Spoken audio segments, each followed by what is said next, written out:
है एवरीवन, स्वागत है आप सबका इस ड्रामा के लास्ट पार्ट में। मैंने कहा ना कि इस ड्रामा की लास्ट तो बहुत ज़्यादा ही बड़ा ब्लास्टिंग है। वीडियो को लास्ट तक ज़रूर देखना। तो तियान यहाँ पर फ़िलहाल जी को वहाँ प्रेस कॉन्फ्रेंस से लेकर के जाता है। उसकी मैनेजर कहती है मुझे तुमसे कुछ पर्सनली बात करना है। तियान को घर जाने के लिए बोल करके उस मैनेजर से बात करने के लिए चली जाती है, जहाँ पर कि वो मैनेजर उसे बताती है कि एक्शन में उसे जी की बातों का भरोसा हो गया है। फर्स्ट मीटिंग में उसने कहा था ना कि उसके अंदर मिमी का सोल है। इतने दिनों तक जी के साथ रहने के बाद उसे भरोसा हो गया है कि वो मिमी ही है।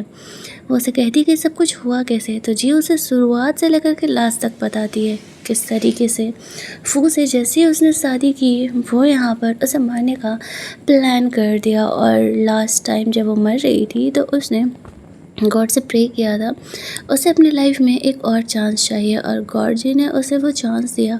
और दूसरी साइड यहाँ पर जी भी खुद को ख़त्म कर रही होती है। शायद इसी वजह से यहाँ पर सोल्स एक्सचेंज हो गए। अब यहाँ पर उसकी मैनेजर पूरी तरीके से उसे कोऑपरेट करने के लिए तैयार थी। उसे उसकी बेस्ट फ्रेंड जो वापस मिल गई थी, वो उसे कहती है कि मैं तुम्हारा बदला ले करके रहूँगी। फ़ोन ने तुम्हें मारा है ना, हम दोनों मिल करके उसे कन्फेस करवा ही लेंगे कि उसने तुम्हें मारा है, और देखना सब कुछ बैक टू नॉर्मल हो जाएगा। वो दोनों यहाँ पर घंटों बैठ करके प्लान करते हैं कि अगला किस तरीके से हमें फू को जाल में फंसाना है और उसे कन्फेस करा लेना है कि उसी ने मिमी का मर्डर किया था। बट क्या वो सक्सेसफुल सच में हो पाएंगे? दूसरी साइड यहाँ पर जब फू का पोल खुल जाता है कि एक्चुअल में वो एक कैरेक्टरलेस इंसान है, तो सब यहाँ पर उससे अपने सारे डील्स को कैंसिल कर रहे होते हैं। अब उसे वहाँ पर काफ़ी गुस्सा आ रहा था और ये अपना सारा गुस्सा यहाँ पर एनी पर निकाल रहा होता है।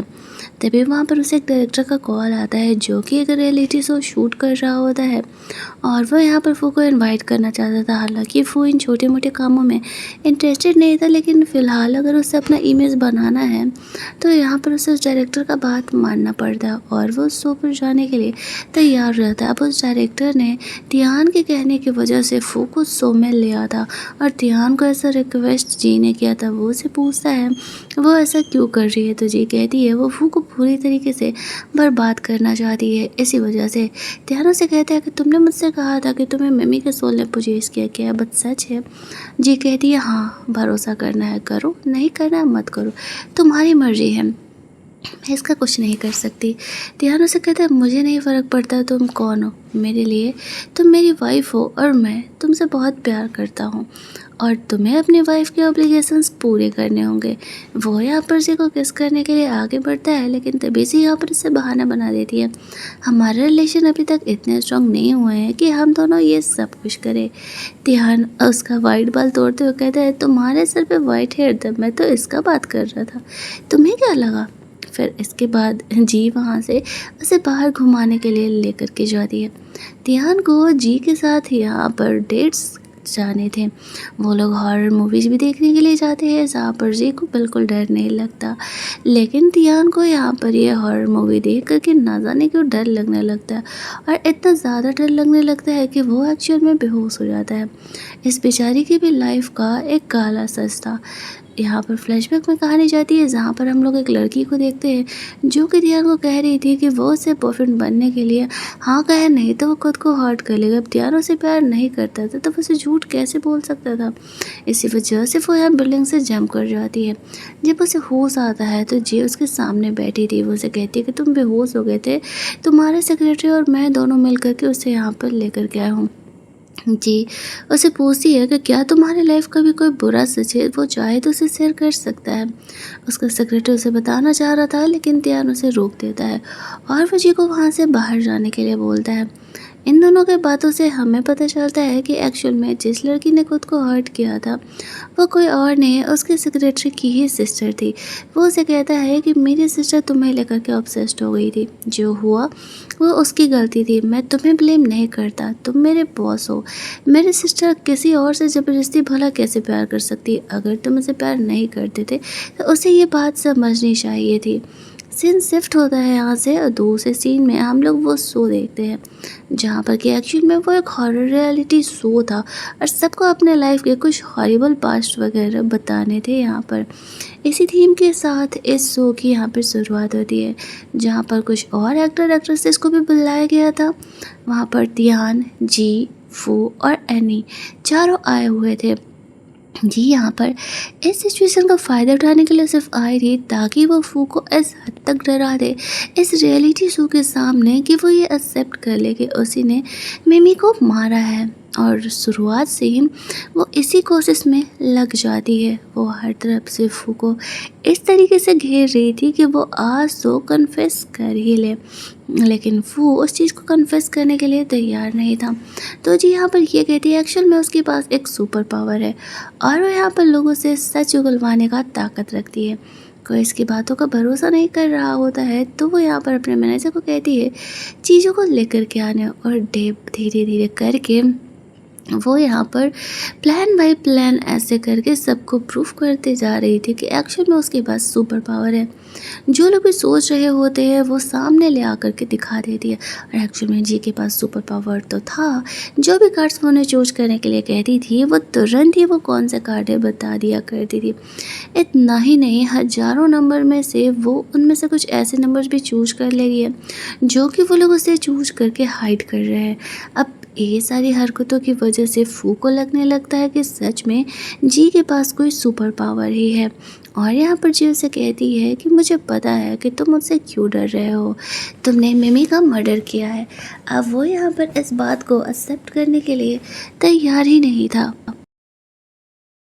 तो वो उसके पास जाकर के वही लास्ट वर्ड बोलती है जो कि मरने से पहले मिमी ने यहाँ पर फू को बोले थे। अब जाकर के फू कन्फर्म हो जाता है कि एक्चुअल में जो कुछ भी जी कह रही है वो सच कह रही है।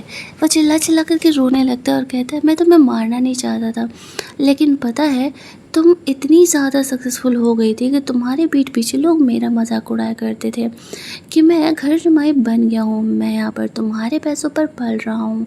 मैं भी एक्टर बनने की मेहनत कर रहा था लेकिन कोई मेरी बातों का भरोसा ही नहीं करता था, सब मेरा मजाक उड़ाते थे और सब सिर्फ तुम्हारी बड़ाई करते थे। मिमी कहती है कि वो एक ऑर्फन थी और जो इस सिचुएशन तक वो पहुंची है वो खुद की मेहनत की वजह से पहुंची थी। वो फू को एक्चुअल में प्यार करती थी और वैसे भी उसने अपनी सारी प्रॉपर्टी उसके नाम ही कर दी थी। अगर फ़ोन ऐसा नहीं किया होता, उसे धोखा नहीं दिया होता किसी और लड़की के लिए और इस तरीके से उसने उसे नहीं मारा होता तो आज उनकी लाइफ परफेक्ट होती। फू को यहाँ पर अपनी गलती का एहसास हो जाता है और वो उसे माफ़ी मांगने लगता है। अब जब वो यहाँ पर ये चीज़ कन्फेस कर चुका था तो फिर पुलिस यहाँ पर फू को पकड़ करके लेकर के जाती है। तब यहाँ पर एक्चुअल में जी से डरने लगते हैं कि कहीं सच में वो किसी घोस्ट से तो पुलिस नहीं है। जी का करियर बचाने के लिए वो सबको कहती है कि एक्चुअल में ये सब कुछ प्री प्लान था और ये गेम वगैरह वो किसी ट्रिक की वजह से जीती है। यहाँ पर वह सबको ये दिखा रही होती है कि किस तरीके से उसने इस सीन में ये ट्रिक यूज किया था, उस सीन में वो ट्रिक यूज किया था। अगर वो ऐसा नहीं करती ना तो फिर यहाँ पर कोई भी उसकी बातों पर भरोसा नहीं करता और फिर जी हीरोइन तो कभी भी नहीं बन पाती। धीरे धीरे जब वो यहाँ पर सबको टेक्निकली प्रूफ कर रही होती है तो फिर सब उसकी बातों पर भरोसा कर लेते हैं कि जी ने एक्चुअल में हाथ की सफाई से यहाँ पर फू को इतना डरा दिया कि वो एक्चुअल में अपनी गलती कन्फेस कर लिया। वो कहती है एक्चुअल में मिमी उसकी बेस्ट फ्रेंड है और उसने ये देख लिया था कि किस तरीके से फू ने उसका मर्डर किया है, इसी वजह से वो ये सब कुछ कर रहा था।